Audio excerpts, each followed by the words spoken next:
Okay, welcome back to another week of the Parsha. And we're holding over here in PARSHAS YISRO, which is one of the major PARSHAS of the Torah, which is the week that Klal Yisrael stands by Har Sinai after all the years that they were slaves in Mitzrayim, in Egypt, and they finally have the moment that they've been waiting for, which is Tavdin Elokim al Har Hazeh, to serve HaKadosh Baruch Hu on the mountain. And the service of Hashem is Torah. When we receive the Torah, we become the nation that has what to do with themselves. Without Torah, a person has a lot of free time on their hands. With Torah, there is no such thing as free time anymore. Because every single moment of a person's life, every second of the day, everything that they're going to do, every nuance in their actions, everything can fit within the prism of the world of Torah and of mitzvahs. And therefore, this is a major parsha that we have in the Torah. It's Kabbalas HaTorah. It's called the Big Ten. The Aseret HaDibros, the Ten Commandments, everybody refers to them as the Big Ten. And I'd like to start in the very beginning of the Big Ten. The first of the Aseret HaDibros, Anoichi Hashem Elokecha, I am Hashem, Yogan Asher Tzeissicha Me'eretz Mitzrayim, that took you out of Mitzrayim, Mi Beis Avadim, from the house of bondage. The Mechilta writes over here the following words. If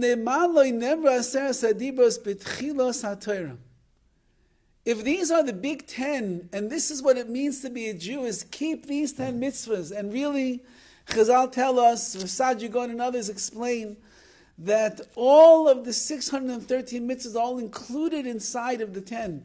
If we would know how to break them up in the proper way, you would see that in each and every one of the 10, there are like 10 major headings.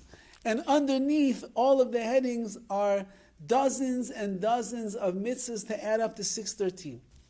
So if the whole point of the Torah is mitzvahs, the whole point of Torah is to be able to keep a mitzvah, to live a mitzvah, to learn about the mitzvah, so then why don't we start in the very beginning, if that's what Torah is all about? Torah means hayra, to learn, to be able to instruct, to guide. So then why did HaKadosh Baruch Hu wait all the way till now to give us the Aseret HaDibros? He could have given it to us from the very, very beginning. And the Mechilta writes the following. Mashalai mashal. I want to give you a mashal, a parable, a madav to what is a comparable. Le'achad shenichnas b'medina, a person comes into a certain country. And he says to the people in that country, Emloich aleinu. He says, let me be Emloich aleichem, let me be the king over you. A guy walks in off the street. Nobody knows him, nobody saw him before. And he says, let me be the king aleichem over you. So Amrullah, they said to him, Klum asisa lanu. You did nothing at all for us, shetim loich aleinu, that we should let you be our king. You want to be a king, you got to prove yourself. This is not a world that you can just walk in and do whatever you want. Prove yourself, you deserve to be the king. So ma'asa, so what did the fellow do? He built a big wall around their city. He brought them water, he made some irrigation system. He made battles and wars, and he won the battles for them. So he said to them, now can I be the king over you? Yes. Yes, you can. Come and be the king over us. The same thing happened by Klal Yisrael and Hashem. HaKadosh Baruch Hu took us out of Mitzrayim. Kar lem hayam, he split the sea. Hari lem aman, he brought us the man, the special bread from Shemayim. Halal lem be'er, he brought us the well of Miriam. Higiz lem haslav, he brought them the meat that they were hungry for. Asla milchemes Amalek, he fought the battles with Amalek. Amalem, and then he says to Klal Yisrael after all of this, Emloich aleichem, now can I rule over you? Amaloi hein ve'hein, yes, now you can rule over us. And that, says the Mechilta, is Anoich Hashem Elokecha at this time. That HaKadosh Baruch Hu should come to Klal Yisrael, or come to the world beforehand, and he should say, let me be the king over you. Let me say, Anoich Hashem Elokecha, you have to believe in me and only me. So the people will say, but you didn't do anything yet. You didn't rescue us. You didn't save us. You didn't show us your greatness. You didn't show us how you care about us. Says HaKadosh Baruch Hu, fine. So I'll split the sea, I'll take you out of Mitzrayim, I'll bring the man, I'll bring the Be'er Miriam, I'll bring the water, I'll fight Amalek, I'll conquer all your enemies. Now I can be your king? Says Klal Yisrael, hein ve'hein, yes, now is the time. Zok the Mechilta, that the mitzvah of Anoich Hashem Elokecha comes specifically at this point because of everything that Klal Yisrael has been through already. I can't believe in a God that I do not know. This is the famous idea, the Rambam, when he brings down the mitzvah of Emunah, to believe in Hashem, he doesn't say the natural word that we would think to say a mitzvah, lahamin, to believe in Hashem. He says that there's a mitzvah, ladas es Hashem, to know the Ribono Shel Olam. You can only believe in a God that you know. You cannot believe in a God that you don't know. HaKadosh Baruch Hu cannot walk into the world and say, I'm the king. But nobody ever saw his kingdom before.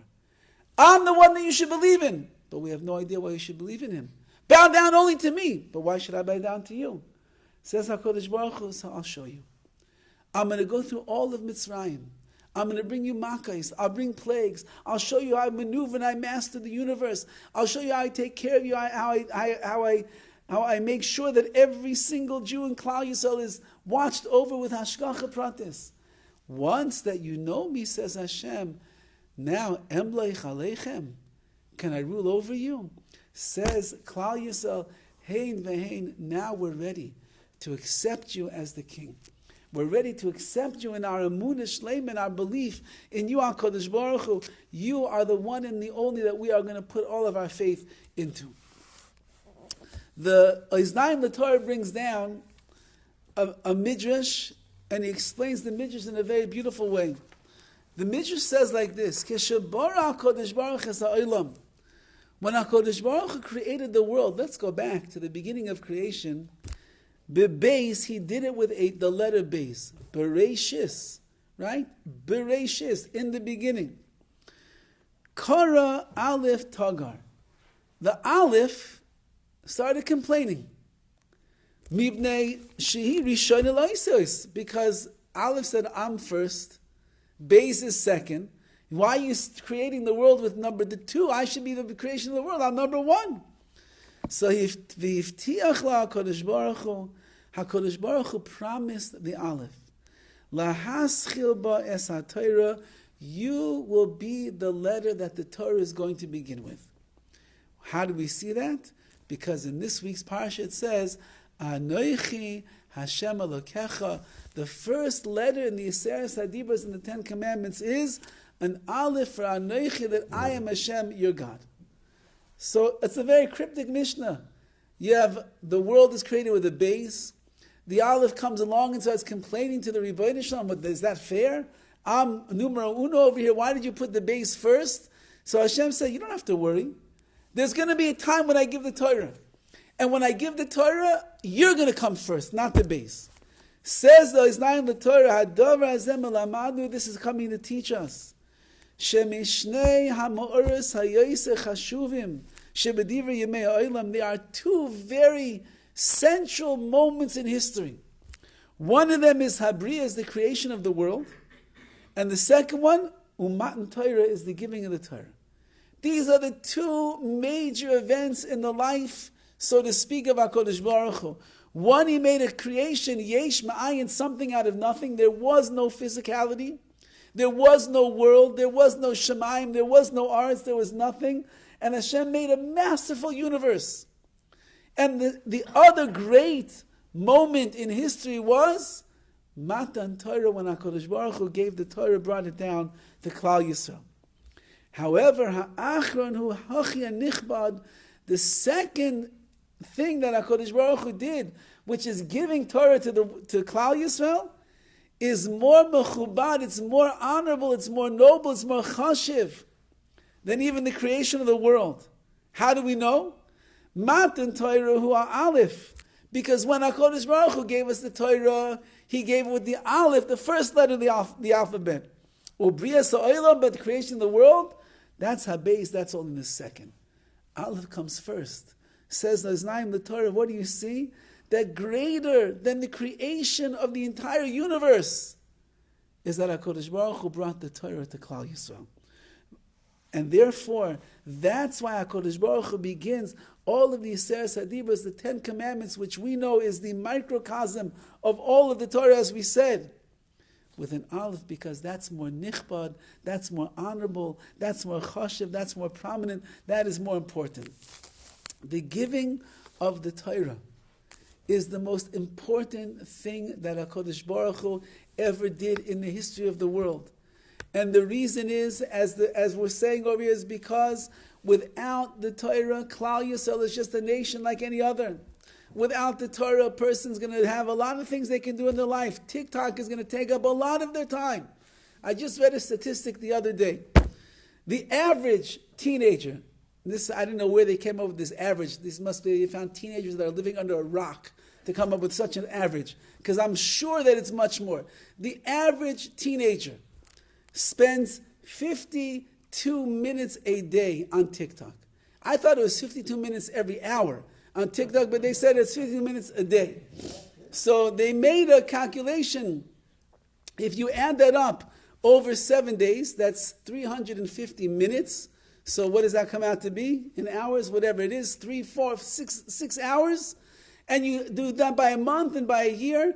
So they said you're going to waste 2 weeks of your life every single year on TikTok. That's only the average.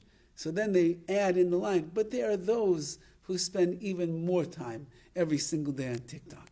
So if a person doesn't have a Torah, if a person doesn't have mitzvahs, if a person doesn't have obligations that we are responsible for every single day of our lives, every single moment from morning until night and even through the night itself, so then you have plenty of time for TikTok, you have plenty of time for Amazon, you have plenty of time to go all around the world. In 80 days, you can do whatever you want. But once that HaKadosh Baruch Hu gave us Torah, which says the Midrash is more chashiv than even the creation of the world, and HaKadosh Baruch Hu booms out in his voice, Anoichi Hashem Elokecha, I am Hashem your God. You got to believe in me because I'm giving you the most precious gift in the world. And like we said in the Midrash, in the Mechilta, he's saying, I proved myself to you, says HaKadosh Baruch Hu. I rescued you from Mitzrayim. I took you out of bondage. I saved you from slavery. I split the sea. I did all these miracles. I deserve to be your king. So then Klal Yisrael, at that moment in time, in history, they have an obligation to come and dedicate themselves beyond the shadow of a doubt to their great and their burning Emunah, their belief in the Ribbono Shel Olam. And this, like we're saying from the words of the Rambam, that the only way that a person can possibly be a Maimin, be a true believer in Hashem, is if you spend your life day and night getting to know who is the Ribbono Shel Olam. You look at his world, you read his Torah, you hear what he has to say, you daven out to HaKadosh Baruch Hu, you speak to him, and you begin to recognize all of the tremendous hashgacha pratis, the divine intervention that is there in your life. When a person begins to see all of these things in their life, they begin to recognize and see there is a Ribbono Shel Olam.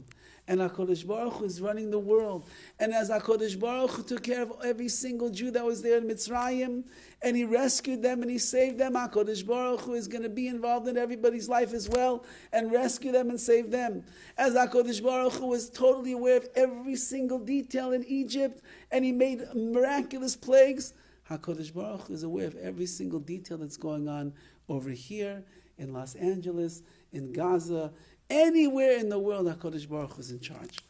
And therefore, says the Torah, we're going to start from the very beginning. Because if you don't start with Emunah, you get absolutely nowhere. Emunah is the basis, it's the foundation for Kol HaTorah Kula. If you believe in Hashem, you can embrace His Torah. If you believe in HaKadosh Baruch Hu, you believe in Maimon Har Sinai, you believe there was a revelation that took place at Har Sinai. If you believe in Hashem and you know HaKadosh Baruch Hu and you put your kishkas into HaKadosh Baruch Hu, then you're willing to keep everything that He's commanded us to do. But if a person doesn't have Emunah, doesn't have real faith in Hashem, he doesn't know how Kodesh Baruch is, he doesn't have the Rebbeinu in his life, so then such a person is going to struggle every single day to know what should they in fact be doing with themselves. There's a Maisa that I just heard about a fellow that was, we'll call him Eino Mutzlach, which means he had no success, not in his marriage, not with his children, not in his business. Everything was falling apart in his life. And this story goes back to 2020. And he's coming around the month of February, and he's looking at his records in his business, and he sees the money is just plummeting, his business going downhill, on top of all the other problems he has in his life. He starts making calls, trying to work things out, and before he knows it, his money's dwindling even more and more and more. He's got to start letting people leave from his company. He has no choice. He's got to try to make a living. He makes a call here. He calls somebody that was once one of the people that he did business with, and they say, listen, he says, look, I've got this chance to make a big deal over here on something. I know that it's the kind of business that you like, so I'll be the middleman. I'll get the goods. You'll buy them. I'm going to make my revenue. You're going to make it. You're going to go and sell it, and everybody's going to win. So they ask him what it is. He tells them the product. They say, you know what, that's a great idea. Say, get us the product. We're going to put it into our warehouses. From the warehouse, we're going to go and we're going to go ship it out and sell it all over the place. So he calls this company wherever they are in China, and he says, I'd like to order, and this is such a large shipment. They say, fine. The only thing is that you have to pay. So he calls the company that's buying it, and he says, okay, listen, it costs X amount of money right now to get it out of China. We got to pay for it. So they said, so pay for it. So he said, I don't have such money. Well, he said, if you want to make the deal, so pay for it. So he calls and this and that, he borrows everything fine. He gets the money together. He sends it out there. He gets this gigantic order in. And as the order is coming in, 2020, end of February, beginning of March, this little thing called COVID breaks out all over the world. And the company that he was making the deal for calls him back and they say, listen, so sorry. But COVID just shut down the world, shut down our business. The main buyer that he was dealing with said, I was just let go. I lost my job. We don't need the product. He said, what do you mean you don't need the product? I ordered the product for you. It cost me a lot of money. You should buy it. So what can I tell you? I'm not even working for the company anymore. I'm really, really sorry. Nothing we can do. The guy is miserable beyond belief. Marriage, a bust. Children, a bust. Business, he just went into hundreds of thousands, if not millions of dollars worth of debt. And there's no way out. It's COVID right now. He's finished. Totally finished. Doesn't know what to do. Goes into a room and he says, Ribono shel olam, you are the one that runs the world. It's not me. It's not the guy on the other end who's going to buy the products. It's not the people in China. You are the one that is running the world. If you want me to be matzliach, if you want me to succeed, I'm giving everything over to you. It's all in your hands. I cannot do anything. I don't have mazel. I don't have luck. I don't have success. It's all up to you, Hashem. You decide what's going to be. A short time later, he receives a phone call from somebody he used to do business with. They say, listen, it's COVID right now. We can't sell product. We have 20,000 of the same exact product on a pallet in a warehouse. We have nothing at all to do with it. It's yours. We'll give it to you reduced cost. If you want it, it's yours. So they said, what is it? They said, it's the beginning of COVID, so I guess this company did not realize what they were doing. We have AirPods. AirPods, the guy says. Okay. How much? They gave him this low price AirPods. He buys the 20,000 or more, whatever AirPods it is. He goes on, everybody knows, I don't think there was a rabbi in all of the world that didn't have a pair of AirPods during COVID. Not a single human being. I think they're still stuck in most people's ears after all these years. The man, must have been more than 20,000 because it doesn't make, the man made millions of dollars off of the AirPod delivery that he received over there. And then he had money, and he invested in some other stuff. He made. Then he came. A company from Amazon heard that he was back in business, and they knew that he was someone that they could trust. And they said, "Listen, we need masks. Can you get us like millions of masks? We need them pronto, immediately. So much so, wherever they are, we'll charter a plane. We'll go there. We'll pick them up." So this guy makes a call. And that other guy makes a call. And they end up with a factory in China. You understand China, how smart they were over here. And they make millions of masks. Amazon sends a plane out to China, picks up the masks, bring it back to America. The guy makes millions and millions of dollars more. Then he finds, with all of his extra money that he's got lying around the house, I might as well invest in something. He finds some kind of thing online, social media, whatever it is, that's some like sleepy little thing that he had an eye for. He invests, and the thing explodes and makes the guy even more millions of dollars. Because if your Emunah, if your belief in the Ribbono Shel Olam is there, so then there's nothing in the world that HaKadosh Baruch Hu is not going to do for you. But l'das es Hashem, you got to believe HaKadosh Baruch Hu took us out of Mitzrayim. You got to believe that the Torah is more chashiv than even the Brias Ha'olam. You have to believe that HaKadosh Baruch Hu did X, Y, and Z, and therefore, Emloich Aleichem, can I rule? Can I be the king over you now? Hein ve'hein, says the Mechilta, yes, HaKadosh Baruch Hu, now is the time that you can be the king over me. And therefore, we make HaKadosh Baruch Hu the king with this first of the mitzvahs, Anochi Hashem Elokecha. Says the Sefer HaChinuch, mitzvah, this is the 25th mitzvah in the Torah. It's the first.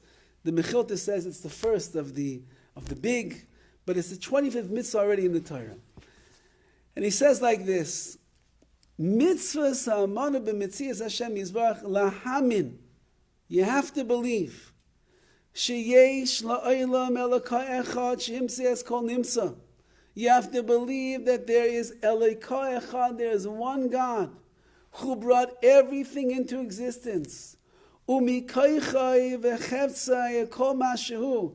And from his own koyach, his own strength and his desire, hayakol mashu, everything that you will find, v'shihaya v'shiyah la'adiyad, that was, that is, that will be forever and ever. HaKadosh Baruch Hu is the one that is bringing it, has brought it into existence. V'ki hotzianu me'eretz Mitzrayim, because Hashem took us out of Mitzrayim. V'nasan lanu HaTorah, He gave us the Torah. Shenemar b'techila nesinas HaTorah, like it says in the very beginning, Anochi Hashem Elokecha, I am HaKadosh Baruch Hu, who is taking you out of Mitzrayim. Says the Sefer HaChinuch, and I believe that you'll find these words very much echoed in the words of the Rambam as well.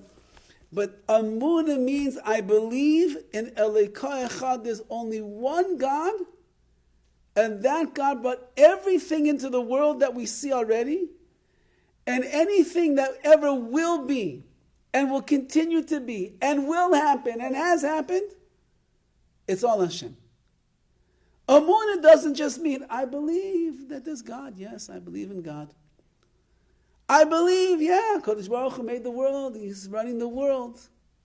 Says the Sefer HaChinuch, Emunah, real belief in the Ribbono Shel Olam is, I believe there's only one God, and HaKadosh Baruch Hu created everything, and He made everything, and everything that is happening in the world right now, and will happen in the world, it's all coming directly from HaKadosh Baruch Hu. When a person begins to believe with what we would call the Emunah Shlema, the complete belief in the Ribbono Shel Olam, that everything is Hashem, so then a person taps into the mitzvah Anochi Hashem Elokecha, and just like HaKadosh Baruch Hu took Klal Yisrael out of Mitzrayim, Mibeis Avadim and Ma'aseh bondage, so HaKadosh Baruch Hu shows that if I could take a slave out of Egypt, where the Chazal tell us there never was a slave that was able to escape from Egypt, not to even escape. can never run over the border, can never get out of the sight of the guards. HaKadosh Baruch Hu took out an entire nation, 3 million people. He marched them out in front of the Mitzrim. He showed them that he's the boss, that he's the king, that he's the one that's running the world. If HaKadosh Baruch Hu can do all of that, then why could HaKadosh Baruch Hu not do anything that he wants for you as well? If there's something that a person wants, if there's something that a person needs, if there's a place that a person wants to get to in their life, if they believe in HaKadosh Baruch Hu that He is the only and the only address, the only one, He brought everything into existence and everything that ever will be, so then says the Sefer Chinuch, HaKadosh Baruch Hu that's the God that we believe in. And he explains, Teda v'tamina, you have to know and believe sheyesh la'olam elokah, that there is one God that is in this world, and that is the God that we are believing in. I know that it sounds like what I'm saying is like the basics of Emunah. Of course, I believe in Hashem. Of course, there's only one God. Of course, that's Avraham Avinu taught us that there's only one God in this world. The Sefer Chinuch doesn't have to write what is so obvious to everybody. The Sefer Chinuch doesn't have to tell us over again what it is that we already know. Which means the Sefer Chinuch is trying to drive home the point of what many of us are missing in our lives, that real Emunah means that I'm believing in the God that created the universe, I'm believing in the God that took Klal Yisrael out of Mitzrayim, and I'm believing that just as everything that has happened in the world already is only because HaKadosh Baruch Hu willed that it should take place, everything that is taking place now and will take place is only because HaKadosh Baruch Hu, the one and only God of the universe, is the one that is running everything. When a person taps into that world of Emunah, of belief, so they become what the name Emunah itself is. The word Emunah comes from the word Uman. Uman means a skilled worker. That means that a person that has real deep levels of Emunah inside of themselves, they are skilled in Emunah. Says the Sefer Chinuch at the very end of this long explanation, how does a person become an expert in the world of Emunah? And he writes like this, V'noheges b'kol makom b'kol zman. Emunah is a mitzvah, believing in Hashem is a mitzvah that a person must keep everywhere all the time. B'scharim u'b'nekevos, whether you're a woman, whether you are a male or a female, everybody's obligated in this mitzvah. V'oiver aleya ein loy chelik, and if you transgress this mitzvah, which means you deny HaKadosh Baruch Hu, ein loy chelik u'schus im Yisrael, you have no portion and merit along with the Jewish people, kamo shamanu, like we said. Now this is what he writes. V'zois min ha-mitzvah she'en lam zman yeduah. This is a mitzvah that doesn't have a particular time. There's many mitzvahs that we have. There are times to do the mitzvah. You wake up in the morning, you wash your hands. You go through shach. You go in the morning, you have shachris. In the afternoon, you have mincha. In the evening, you have mariv. Tefillin is something you wear during the day. Pesach is that time of the year when it's going to come in the month of Nisan. Purim is coming up in a couple of months. There are many mitzvahs that we have. You know that there are particular times that you're going to be obligated to do that mitzvah. The mitzvah of Emunah, says the Sefer Chinuch, Ein lahem zman yeduah. There is no time that is known exactly when. What does that mean?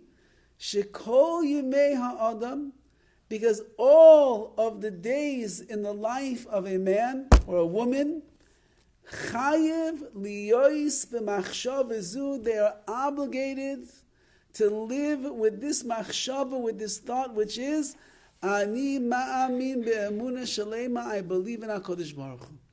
That means 24 hours a day, 7 days of the week, a person is able to fulfill the mitzvah of I believe in Hashem. You could be walking down the street on Shabbos.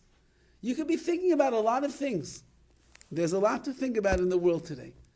And you could either spend your time thinking about other things, Or you could think about the fact, I believe in Hashem. I believe in a God who created the universe, a God that took us out of Mitzrayim, a God that's doing everything, that has done everything and will continue to do everything. He's watching over me, He's watching over my family, He's watching over everything. Says the Sefer Chinuch, we are chayiv, we are obligated to live with this machshava, with these thoughts, all of the time. That means that a person's mind, you know when you see a person and they're staring out into the empty space, and you say, what are you thinking of? Nothing. No, you must be thinking about something. Nothing. There is never a time that a person's mind is not thinking about nothing. Meaning what the person is telling you at that point is, you don't really want to know what I'm thinking about right now. So it's better I tell you I'm thinking about nothing, so you won't know how deranged I really am up in here. That was the person who was 58 minutes a day on TikTok. That's when he says that. Says HaKadosh Baruch Hu, when it comes to Emunah, Emunah is something that you have an obligation to live with every single moment of the day. And that means that whenever you have downtime, whenever you have, your mind is not occupied by your business, by your work, by your wife, by your children, by your exercise, whatever it is that your mind is usually occupied by, which makes it hard to have too much going on inside your head at the same time, then automatically the chiyuv, the obligation is lichyois or liyois b'machshava zu, live with this machshava, with this thought. And he brings over here from the Ibn Ezra, v'chayiv adam v'haske b'chol rega, lichvoido, every single moment. For the honor of HaKadosh Baruch Hu, you are obligated to remind yourself, ki kol ma sheyaseh lo yasenu, anything that I do, I'm not doing for myself, kim bavor kvoida, I'm doing it all for the Rebbeinu Shalom. Since there is HaKadosh Baruch Hu in the world, and HaKadosh Baruch Hu is running everything in perfection, and I have a mitzvah to believe in Hashem, and Hashem He's the Melech over the entire universe, and He's proven Himself that He's worthy of it. So then just like a servant who lives in the palace of the king, when he does things to honor the king himself. Everything that I'm going to do with my emunah, with my belief, with my connection, my commitment to Hashem, is because I want to be mechabed. I want to give the proper honor to the King of the universe, HaKadosh Baruch Hu. And therefore, says the Torah, the starting point of all of the mitzvahs, the starting point of all of the Torah, of everything, is that you got to believe in Hashem. Because if you don't believe in Hashem, so then you have no place to start at all. Torah doesn't exist, mitzvahs don't exist, you don't exist, your midas don't exist. Why in the world would I perfect myself and work on myself and be a better person if there wasn't a Kodesh Baruch that was mitzaving me, that was commanding me to v'halach the bidrachav, to go in his ways and emulate him? Why would I not be more compassionate, more patient, more loving, more understanding, if it wouldn't be that HaKadosh Baruch Hu commanded me to do such a thing? But it's only if you believe in Hashem. If you believe in Hashem, that's the basis for everything, that everything is built on top. If you don't, then it doesn't start. There's a Maisa, it's on one hand, very sad story, but there's a lot of happiness that at the end of this story as well. There's a famous rabbi in Eretz Yisrael. His name is Rabbi Zaid. We've told stories about him here before. One day we go to Eretz Yisrael, we have to meet him in person. He's a fascinating personality. He's a big person, a Talmid Chacham, but one of his greatest strengths is his Avas Yisrael, the way that he loves every single Jew. And he goes all around. There's a lot of stories, especially now with what's going on with the war, of him going all around to be mechazik people. And he came to a certain hotel, which has, it's not the most glorious a place for a rabbi to be at, but he came there to speak to a bunch of families that were displaced during the war because their kibbutz, wherever they were, religious kibbutz that they were on, was destroyed in the war. And he comes to this particular place, and there's a large crowd of people that are coming to listen to him, to get his chizuk. And he gives over a beautiful drasha and he's mechazik everybody. And at the end of the drasha, he says, the last thing that I want you all to know is how much I love each and every one of you. And a young lady raises her hand and she says, Rabbi Zaid. And he says, yes. He said, we want you to know how much we love you. So the rabbi was very touched by the words of this young lady. And he walks down from the podium and he says to her, tell me, young lady, such heartwarming words. You seem to be someone very special. Are your parents here? I would love to meet them. She says, yes, as a matter of fact, they are. And she brings them over to her parents, who look to be somewhat of an elderly couple compared to this. She must be, he figures she must be like the youngest of all of their children. So Rabbi Zaid looks at the father and he says, Rabbi, tell me. He says, I can see from the qualities of your daughter, she's a very special girl. She's so warm. She's so encouraging. She seems to be a very holy young lady. Tell me, what's the secret? How do you have such a child like this? So the father says, Rabbi Zaid, I heard a lot of your drashas before.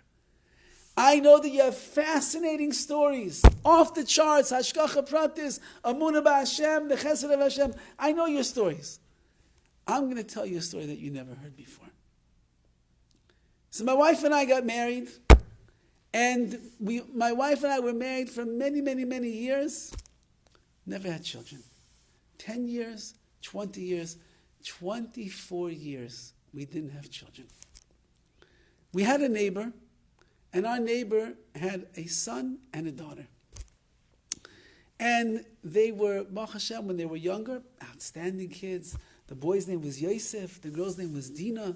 So sweet, so edel, so nice.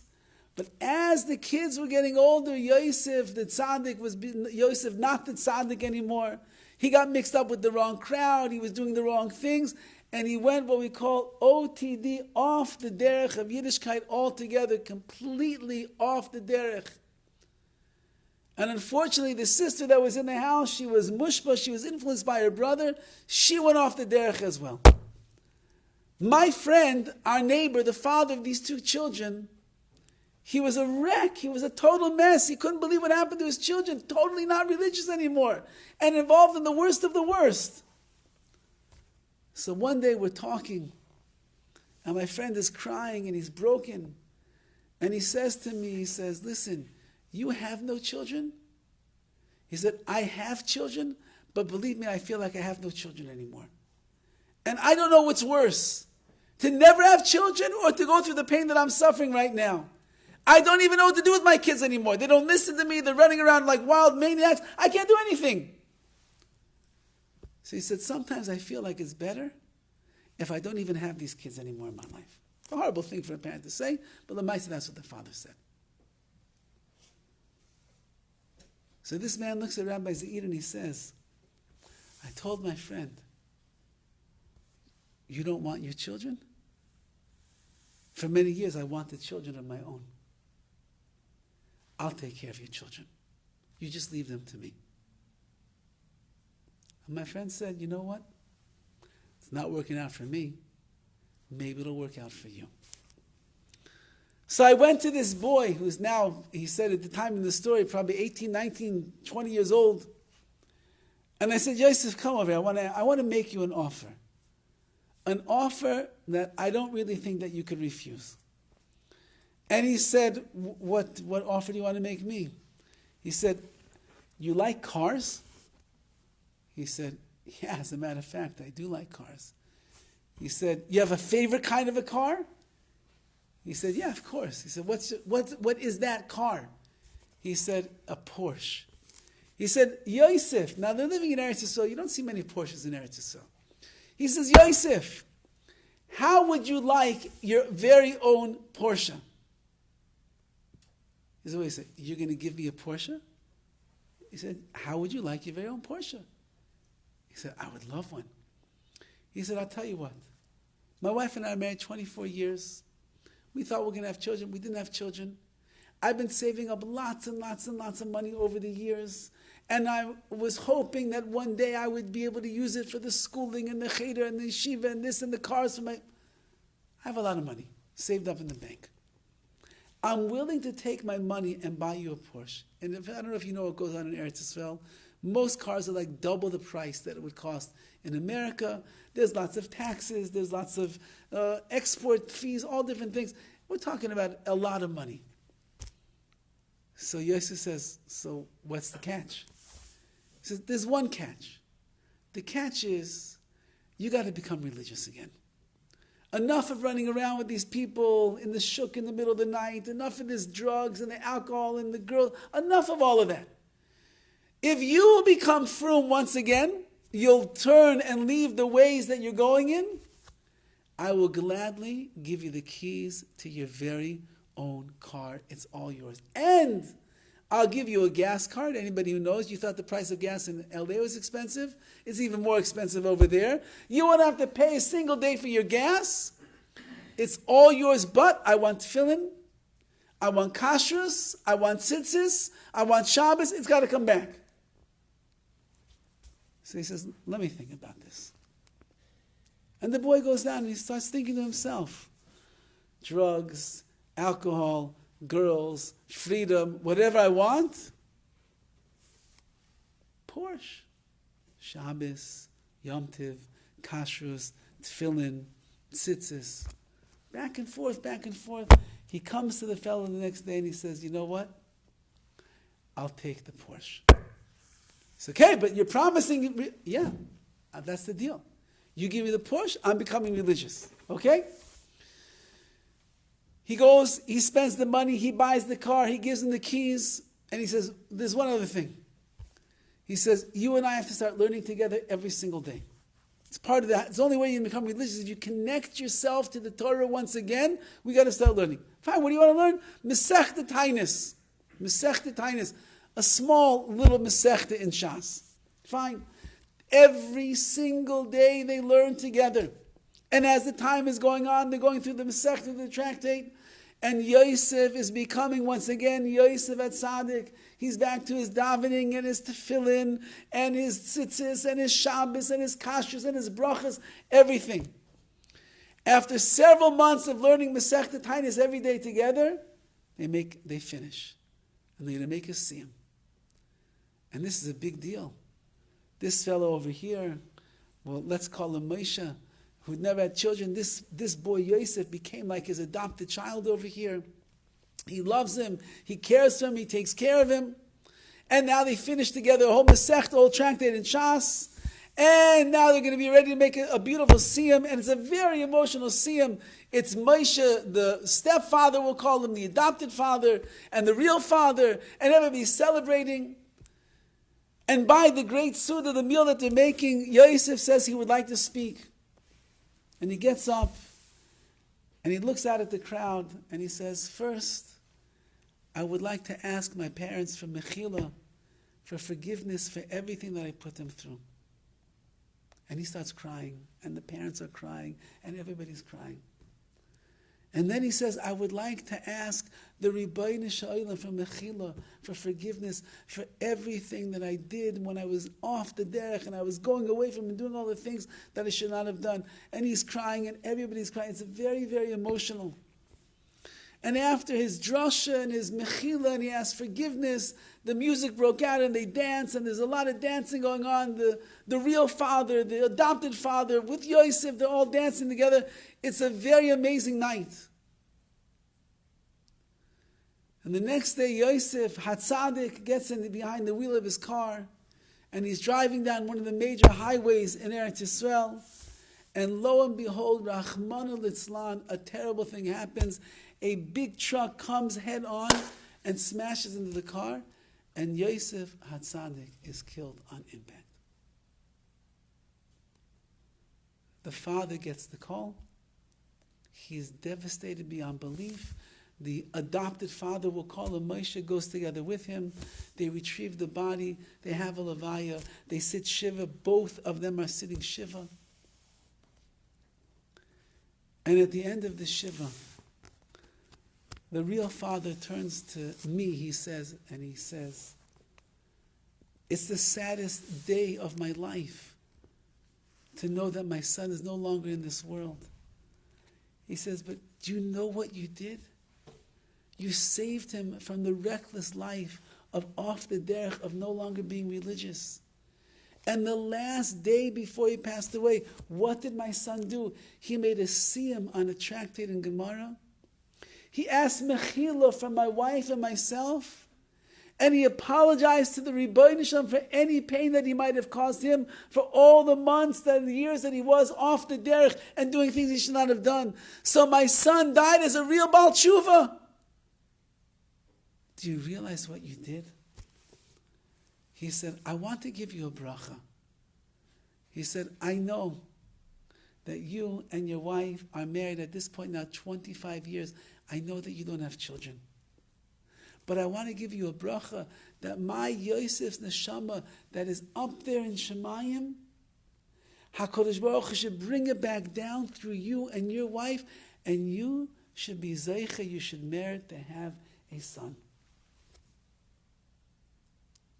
And 1 year and 1 month later, now 26 years after their marriage, the couple that was told by the doctors, you'll never have children, they were zeicha to bring a son into this world. And of course they named him Yosef. That bris was one of the most emotional brisim that anybody could ever imagine in their life. And the Moshe, who is the father of the baby, he was also the sandek. And the custom amongst many is that after the bris, the sandek will sit and he will give bracha after bracha after bracha. Everybody comes. He's a sandek. Eliyahu was sitting by his side. He has the special powers of blessing. Everybody comes to get a bracha from him. So the real father of Yosef comes and he says to the sandek, besides the bracha that you're going to give me, I want to give you a bracha. He said, you saved my son Yosef that before he left this world, he was zeicha to do tshuva, and HaKadosh Baruch Hu gave you a son Yosef. But you also saved my daughter Dina. Baruch Hashem, she's alive, and she is thriving, and she is growing, and she is religious, and it's all because of you. You deserve a daughter also. And when you have a daughter, maybe you also name her Dina. And our family will live on through you.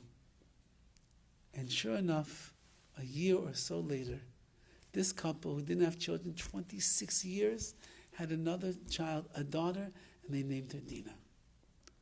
And the man turns to Rabbi Zeid and he says, that girl who raised her hand and said something that touched your heart, that's my daughter Dina after 27, 28 years of marriage. I'm telling you, the neshamas that my children are the holiest of neshamas that you could possibly imagine. They're filled with kedusha, they're filled with radiance, they're filled with light, they're filled with shechina. And their lives are lives that are dedicated to HaKadosh Baruch Hu. And from those seeds of Emunah, from those seeds of faith, from that belief in HaKadosh Baruch Hu, that Hashem is the one that is running the world and doing everything, HaKadosh Baruch Hu brought these two beautiful neshamas here into this world. Says HaKadosh Baruch Hu in His Torah, Anochi Hashem Elokecha. It's the starting point of everything. You got to believe in Hashem. I remember once, many years ago, when I was a young man learning in Kollel in Baltimore, so the Rav of our shul, Rav Yossi Berger, he spoke over in PARSHAS YISRO. He said, we were a congregation of all people learning in Kollel. We're all black hats and we're all very stark, very serious, frum people. And he got up and he said over in the opening remarks of his drush in PARSHAS YISRO, this week is the Aseres HaDibros, the big 10 commandments. And he says, I'm sure that every single person in this room keeps all of the Aseres HaDibros, don't we? And I was like, yeah, of course. What's he talking about? Of course, we're the most religious people in all of Baltimore. So he says, so since that we all keep all the Aseres HaDibros so carefully, why don't we go one by one through the Aseres HaDibros to see how well we are doing? And by the time that he finished the last of these Seres Adibros, every single person in that room felt, I have a lot of work to do. Because as much as I think that I'm keeping number 1, number 2, number 3, there's so many details and so many nuances and so much that we have to accomplish. I have a lot of work to do. So this parsha is a wonderful parsha to renew our Emunah in HaKadosh Baruch Hu. We all, if you're here, that means that you believe in Hashem. If you go to shul and you put on tefillin every day, it means that you believe in Hashem. If you say brachos, it means you believe in Hashem. If you keep Shabbos, it means that you believe in Hashem. If you are concerned about other people's feelings because you don't want to hurt another Jew, it means that you believe in Hashem. But how deep is our Emunah in HaKadosh Baruch Hu really? Do we believe in HaKadosh Baruch Hu, that He is the one and the only true God, and that everything that has happened up until this point is all because He has willed that it should be that way?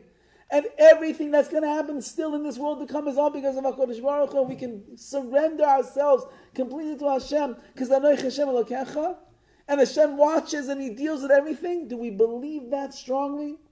Is it a thought that occupies our mind constantly, like the Sefer HaChinuch is writing? Chayiv lichyois im machshava. You're obligated to live with this thought. Are we living with our Emunah? Are we breathing our Emunah? Are we thinking about HaKadosh Baruch Hu in the downtime? That's why the phones are so destructive. We get so caught up with all this. They're doing all these studies right now. How many times the average person just touches the screen of his phone every single day? Touches it. So just like that. Imagine every time you go to touch your screen, instead of doing that, you say, you know what, Hashem, I believe in you. I believe in Hashem. Every time that I'm about to watch one of my silly videos, you know what? It's not going to strengthen my Emunah. This is one of the evils of these things, TikTok and all these things. These people are not people that believe in Hashem. These are not people that are going to bring me closer to the Rebbeinu Shalom. These are not people that are going to strengthen the machshavas, the thoughts that I have about Hashem. And therefore, this parsha, PARSHAS YISRO, is a time that every single person can sit back and take stock and evaluate their Emunah. Is my Emunah b'HaKadosh Baruch Hu in the place where it really should be and that it could be? Again, we all believe in Hashem in this room. No one's denying that. But I've got to grow with my Emunah every single day. And if I'm not yet at the point where I'm thinking about Hashem all of the time, then we still have what to work on in our lives. In Yetz Hashem, we will grow, we will strive, we will climb, we will reach higher levels of our Emunah, of our expertise in what it means to believe in Hashem. And in that zechus, just as HaKadosh Baruch Hu brought salvation after salvation for Klal Yisrael, and eventually brought us to Har Sinai, and He gave us the Torah, which He did not give to any other nation in the world. He spoke panim al panim, face to face, with all Nevi'im, all prophets, lifted up to a high level. In the zechus of our Emunah that we develop in our times, in our days, in our lives right now, Be'ez Hashem will be zeicher to see that once again Hashem is going to bring us out of the gullus that Klal Yisrael and the world is in. He'll bring us to that mountain, not Har Chorev, not the mountain, not Har Sinai, where the Torah was given, but He's going to bring us to Har Moriah, the mountain where once again, Be'ez Hashem, will be a Beis HaMikdash Shlishi, B'mheira v'yameinu.